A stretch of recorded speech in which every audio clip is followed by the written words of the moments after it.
오늘 바이에른 뮌헨이 2대1로 프라이부르크에게 승리를 거뒀는데 김민재 선수의 골이 결승골이 됐습니다. 두 번째 골이 김민재 선수의 골이었고요. 이 김민재 선수가 최근에 이 콤파니 감독의 축구에서 코너킥을 할 때 어떤 역할을 맡냐면 골키퍼를 방해하는 역할을 맡고 있어요, 실제로. 그리고 그 과정에서 오늘 득점이 나왔었죠. 이 장면을 보면 키미가 코너킥을 올릴 때 김민재가 골키퍼랑 붙어 있어요. 이게 확대를 해보면 골키퍼랑 몸싸움을 하고 있거든요. 그러니까 여기서 이제 보통은 골키퍼와 필드 플레이어의 경합에서 필드 플레이어의 반칙이 많이 나오잖아요. 그 반칙이 많이 나오는 이유는 골키퍼가 손을 쓰니까 아무래도 타점이 높아요. 그러다 보니까 이제 필드 플레이어가 반칙으로 몸싸움을 하는 경우가 많거든요. 그래서 반칙이 많이 나오는데 오늘 김민재 선수는 그냥 순수하게 자리를 잡고 골키퍼와 몸싸움을 합니다. 그리고 여기서 몸싸움에서 이겼어요. 그러니까 크로스가 올라왔을 때 골키퍼가 김민재의 힘에 밀려서 아예 골대 안으로 들어가 있습니다. 그리고 여기서 김민재가 편안하게 머리에 볼을 맞춰서 득점을 하는 장면. 근데 이런 세트피스가 약간은 바이에른 뮌헨이 아스날의 세트피스를 조금 많이 차용하는 경우가 있습니다.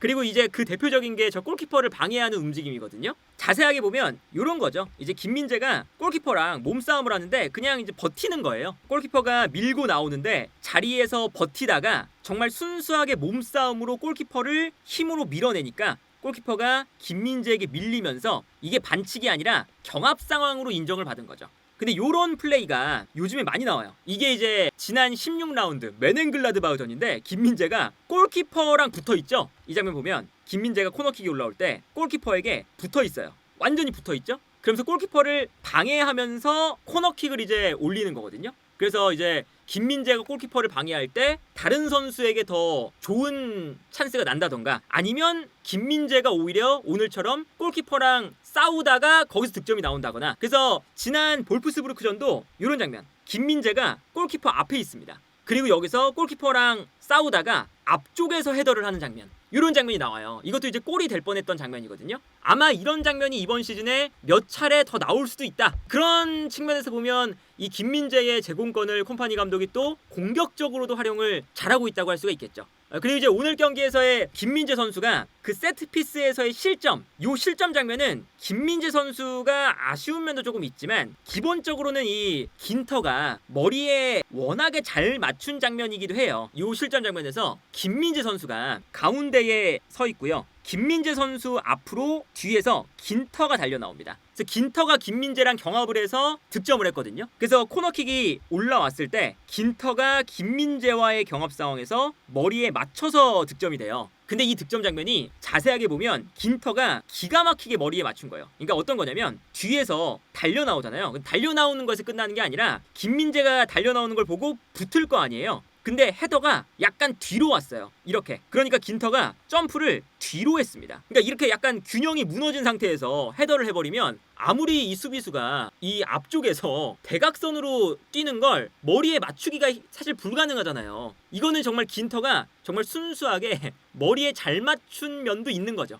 물론 저기서 김민재 선수가 더 긴터를 잘 방해하면서 제대로 머리에 못 맞히게 했으면 어땠을까? 이런 아쉬움은 남는데 김민재가 여기서 여기로 떨어지는 볼을 머리를 이렇게 들이밀 수는 없잖아요. 그러다 보니까 긴터가 여기서는 점프도 일단은 잘한 것도 있다. 대각선으로. 그 다음에 여기서 긴터가 머리에 절묘하게 몸을 누이면서 맞췄는데 이게 이제 들어간 거죠. 어쨌든 이 득점 장면이 약간의 뭐 김민재의 조금 아쉬운 부분도 있고 긴터가 정말 머리에 기가 막히게 맞춘 것도 있는 이런 포인트였어요. 그래서 어쨌든 오늘 김민재 선수가 뭐 세트피스에서 뭐 실점하는 장면에도 연관이 되어 있기도 했고 득점하는 장면에서는 본인이 직접 득점을 하기도 하는 이런 세트피스에 오늘 많이 비춰졌는데 그런 거에 더해서 오늘 기본적으로 김민재 선수가 오늘 경기도 다이어랑 호흡을 맞추는 경기였어요. 그러니까 아무래도 다이어가 오늘 우파메카노가 약간 좀 부상 때문에 못 나왔거든요. 그래서 다이어의 약간 느린 발을 어떻게 김민재가 커버할 수 있을 것이냐, 이런 게 오늘도 뭐 포인트 중에 하나였죠. 그리고 오늘 경기에 재밌었던 건 어떤 거였냐면 다이어가 오히려 약간 뒤에 있고요. 김민재가 올라가서 압박을 하는 장면이 꽤나 많이 나왔다는 거. 그러니까 이거는 아무래도 상대팀도 이거를 아는 거죠. 그래서 의도적으로 공격수가 다이어랑 김민재 2명에게 붙어요. 그리고 2명 중에서 김민재에게 붙어있는 선수가 내려옵니다. 그러면 콤파니 감독의 전술에서는 앞쪽에서 모든 선수를 압박을 해야 되니까 김민재가 따라 나갈 수밖에 없는 장면이 나오고 요 뒷공간으로 패스를 보내주는 거죠. 근데 오늘 다행이었던 건 다이어가 이 뒷공간으로 넘어오는 볼들을 그래도 클리어링을 잘했다. 그러니까 생각보다 이 다이어가 요즘에 그 바이에른뮌헨에서 그 백업 수비수로 나와서 우파메카노가 안 나올 때 혹은 김민재가 안 나올 때 나름 안정적인 플레이를 잘 해줘요. 그러니까 이게 다이어가 뭐 엄청난 연봉을 받게 되면 그건 문제가 되겠지만 뭐 적은 연봉을 받으면서 동시에 안정적인 수비를 중간중간 나올 때마다 하니까 나름 평가가 또 분데스리가에서 좋습니다. 이런 거죠. 이 장면을 보면 김민재 선수가 정말 과감하게 올라와 있죠. 거의 뭐 하프라인을 넘어서까지 올라와 있는데 이게 어쨌든 상대를 전방에서 압박하는데 되게 큰 도움이 됐어요. 이 장면도 후방에서 패스를 전개하는데 김민재가 올라와서 압박 라인을 아예 여기까지 해버리니까 이 안쪽에서 압박이 촘촘하게 이루어질 수가 있는 거죠. 그래서 이제 김민재가 올라오는 건 이렇게 달려 나와서 앞쪽에서 볼이 넘어올 때 끊어버리는 거. 여기서도 끊어버려서 바로 공격을 하는 장면이거든요. 이런 장면에 아주 큰 이점이 있다. 하지만 이런 장면을 프라이부르크도 어느 정도 이용을 하려고 했어요. 예를 들면 김민재에게 붙어있는 공격수는 일부러 좀 넓게 움직여요. 그러면서 김민재를 끌어내는 거죠. 그리고 끌어냈을 때 자연스럽게 뒷공간을 보면 다이어가 김민재가 측면으로 끌려나갈 때 혼자 있으니까 이 공간으로 좀 패스를 뿌려주게 되면 다이어가 아무래도 좀 위험에 빠질 수도 있는 그런 장면이 나오는 거거든요. 이 장면도 마찬가지. 김민재가 과감하게 올라와 있는데 여기서 패스가 측면으로 갔어요. 근데 이 공간에서 순간적으로 바이에른뮌헨이 볼을 못 뺏었습니다. 그러다 보니까 여기서 볼을 못 뺏어버리면 당연히 공격이 전개될 때 김민재는 올라와 있고 그 순간 뒤에 다이어가 이 불안한 넓은 공간을 커버해야 되는 이런 장면들이 있었죠. 하지만 뭐 저런 장면에서 그래도 다이어가 오늘은 위치 선정도 좋고 뒷공간 커버도 나름 괜찮았어요. 그렇기 때문에 오늘 김민재와 다이어의 조합은 생각보다 나쁘지 않았다. 심지어 다이어가 어시스트도 하나 있는데 보통은 이렇습니다. 다이어가 오른쪽, 김민재가 왼쪽 이제 수비수가 있는데 이런 형태에서 김민재, 다이어, 고레츠카 그리고 오늘은 이제 오른쪽 풀백에 키미가 나왔기 때문에 키미가 좀 올라가고 게헤이루도 가운데로 들어오죠. 이런 식입니다. 그러다 보니까 다이어도 다소 올라가서 공격을 좀 했어요. 고레츠카도 올라가고. 근데 여기서 다이어가 이제 본인의 장점, 패스를 공급하는 능력 이런 거를 보여준 거죠.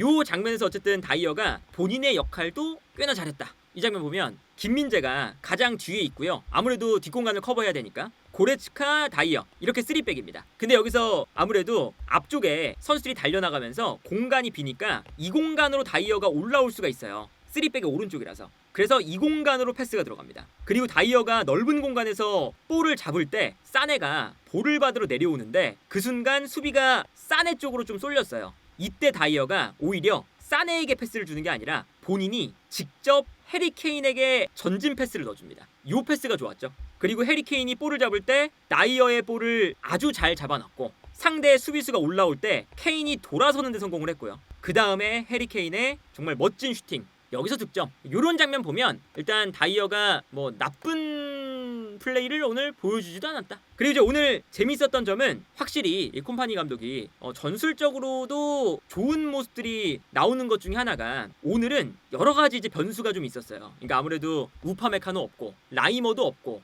그리고 알폰소 데이비스도 없고 사실상 포백에서 김민재 빼놓고는 주전 중앙 수비수가 혼자 나온 거였어요. 키미가 그래서 이제 오늘 오른쪽 풀백을 봤죠. 그래서 이제 사실은 이게 빌드업적으로도 문제가 어떤 거였냐면 키미가 앞쪽에서 이제 볼을 받을 때는 여기서 이제 볼 배급도 많이 해주는데 키미가 오늘은 풀백으로 내려가 있었고 그리고 특히나 알폰소 데이비스가 빠진 게 좀 커요. 왜냐면 알폰소 데이비스가 평소에 어떤 플레이를 하냐면 김민재 이렇게 3백이 만들어질 때 가운데 있어요. 요즘에 알폰소 데이비스가. 그리고 알폰소 데이비스의 역할 중에 하나는 볼을 받았을 때 상대 수비가 압박을 걸면 요 압박을 풀어내서 전진시키는 걸 굉장히 잘하죠. 알폰소 데이비스의 탄력 전진 능력 이것 때문에 그냥 알폰소 데이비스에게만 패스를 줘도 알폰소 데이비스가 볼을 끌고 압박을 이겨내면서 나올 때 여기서 탈압박이 되거든요. 근데 요 알폰소 데이비스가 없이 게헤이루가 나오면 게헤이루는 이런 플레이를 잘 못해요. 그래서 오늘 어떤 형태를 만들었냐면 오히려 게헤이루가 올라갑니다.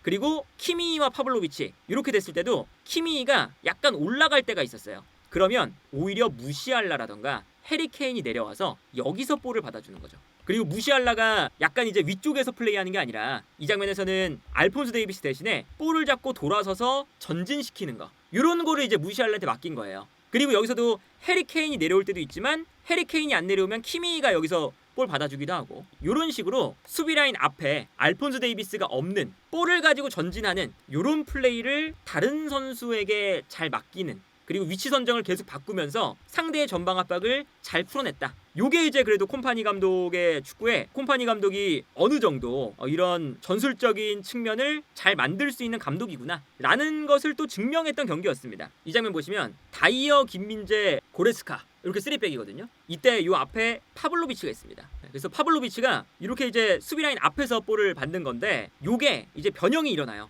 김민재, 다이어, 그리고 게헤이루가 이번엔 내려왔거든요. 그리고 고레스카와 파블로비치가 있죠. 근데 미드필더 라인에서 고레스카와 파블로비치가 압박을 받으니까 순간적으로 무시알라가 내려옵니다. 그래서 이 공간으로 패스, 김민재가. 그러면 여기서 무시알라가 볼을 받아서 압박을 받아도 돌아서서 탈압박이 된다. 이게 이제 원래는 알폰소 데이비스가 맡는 역할이고, 사실은 무시알라가 조금 더 위쪽에서 볼을 연결받는 역할인데, 오늘은 무시알라가 이렇게 내려가서 탈압박, 그리고 볼을 끌고 올라가는 이런 방식으로 오늘 콤파니 감독이 경기를 풀어나갔다. 다른 형태는 이 장면 보면 이번에는 고레스카, 김민재, 다이어 이렇게 3백이 있는데, 이때 파블로비치에게 수비가 붙어있고 게헤이루가 안쪽으로 들어갔는데 게헤이루에게도 수비가 붙어있어요. 그러니까 순간적으로 키미가 들어가서 이 공간으로 패스가 들어갈 수가 있게 된 거죠. 그래서 오늘 이 김민재가 패스를 건네줄 때도 미드필더 라인에서 패스 선택지가 굉장히 많았어요. 요게 이제 전술적으로 콤파니 감독이 그래도 잘 만들어주더라. 이 장면도 키미가 들어가서 볼을 받아주는 이런 장면이고, 반대로 이런 것도 있습니다. 키미가 의도적으로 가운데로 들어와서 수비를 끌어당겨요.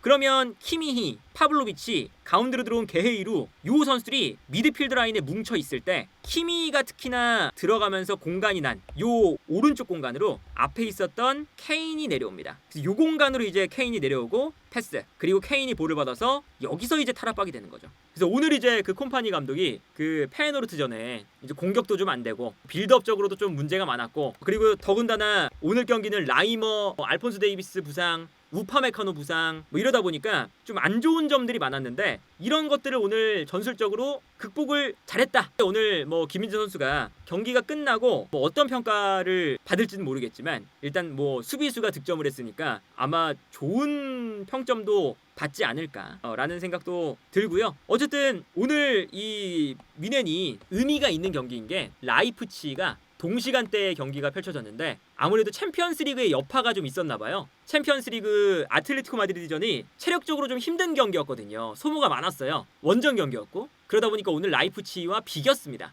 그리고 바이에른 뮌헨도 사실 오늘 경기가 마지막에는 체력이 좀 많이 떨어져서 사실상 프라이부르크가 마지막 한 10분 정도는 몰아붙였죠. 그래서 동점이 될 뻔한 장면들이 많았어요. 근데 어쨌든 이 바이에른 뮌헨이 끝까지 스코어를 지켜냈고, 그러다 보니까 경기가 끝나자마자 모든 선수들이 이렇게 경기를 축하하면서 끌어안는, 이게 아무래도 오늘 선수들도 오늘 경기가 힘들다는 것을 좀 알고 있었고, 마지막까지 이게 약간 아슬아슬했다는 것을 좀 알고 있었던 것 같아요. 챔피언스리그와 리그를 병행하는 요 타이밍에 승점을 잃느냐 잃지 않느냐 요 싸움이거든요. 근데 여기서 승점을 바이에른 뮌헨은 얻었고, 레버쿠젠은 승점을 얻지 못했고 1점 얻었지만, 그리고 이 중요한 승점이 벌어지는 요 타이밍에 김민재가 결승골을 넣었다. 아주 큰 의미가 있는 그런 경기였습니다.